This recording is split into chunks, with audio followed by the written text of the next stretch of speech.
A former Newark TSA agent tells us the obvious: we're not safe. If you've ever flown in or out of Newark, New Jersey, you know that. This is not going to come as a shock to you. But if you've never been to Newark, congratulations on that. That's a very good thing. But if you've never been to Newark, I swear to you, I have gone through several times where the person, they check your driver's license and then they don't even look up to match the face on the license. Oh, yeah. They never do it. Yeah. They just don't even look up. You'll put the bag through the machine and nobody even looks at the monitor. Nobody's even looking at it. Okay, so they're talking to each other. This is an expose. The employees, this is from a former TSA employee. There are those employees who could never keep a job in the private sector who are working at the TSA in Newark. I wouldn't trust them to walk my dog. And these are the people that Janet Napolitano says, she constantly says, these are the first-class, first line of defense in the war on terror. If that's true, you're dead if you fly out of Newark, New Jersey. I mean, I just wanted to get through. I almost had a scene because I'm standing at this, check-in line, and I had flown in and out of Newark over and over again.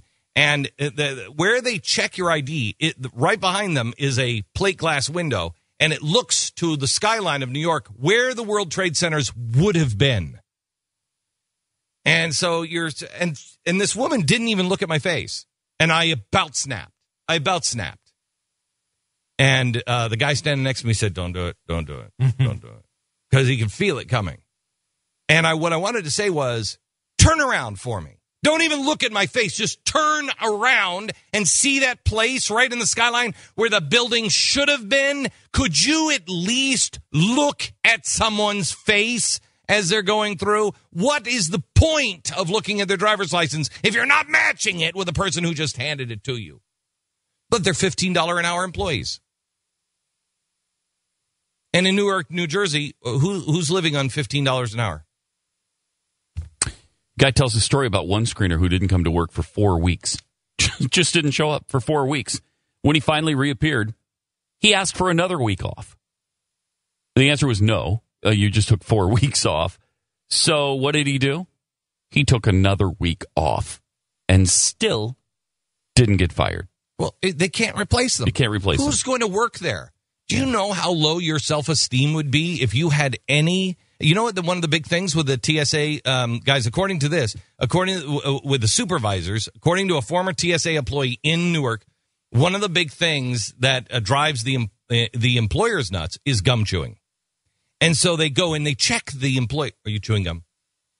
And had one guy, this TSA employee said, I witnessed the boss coming over and saying, "Open up your mouth. Open it up.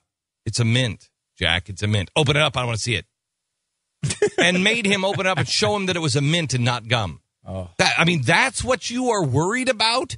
Gum chewing? It's a pretty nasty look at the bottom of the barrel. Yeah, Marsha Blackburn, the congresswoman, released a report of the TSA's 50 most dangerous officers. We're talking offenses like rape. This is the one from last week where they were last week where they're talking about how they are employing now former criminals, felons, not misdemeanors, felons are getting a job at the TSA. That's exactly what I want to do. I want to put felons. I want to give them a badge and have them. Because they're beyond reproach. There's no way, a bunch of ex-felons are going to, take money, making $15 an hour, take money and let somebody on the plane with something nefarious. No way. And this is the problem. It's like, there's a lot of good TSA employees, and, they do a lot of good things. But you have people, when you have the government or a union running these things, you have people who get convicted of child pornography and keep their jobs. Private businesses don't allow that. They get rid of you when you do crap like that. When you steal from passengers, they get rid of you. When you're through the government, it's such a process to do that. It becomes completely inefficient, and you have lists like the 50 most dangerous officers. Well, you know what? the cities that don't have, do we have a list, Jeffy? Can you stop looking at your cancer screening? Do you have breast cancer? No, Seriously, maybe you have breast cancer. No, I felt for lumps this morning. I'm good. Did you? Right, Okay, good. Could you look at the cities that have said we don't want TSA in I know here? San Francisco is one of them. San isn't Francisco it? is one of them. You'd think of all places, San Francisco would love the government intervention, but even they've opted out of it. You can opt out into No. private. People who like government intervention are generally those people that want government intervention elsewhere, but not for them. Yeah.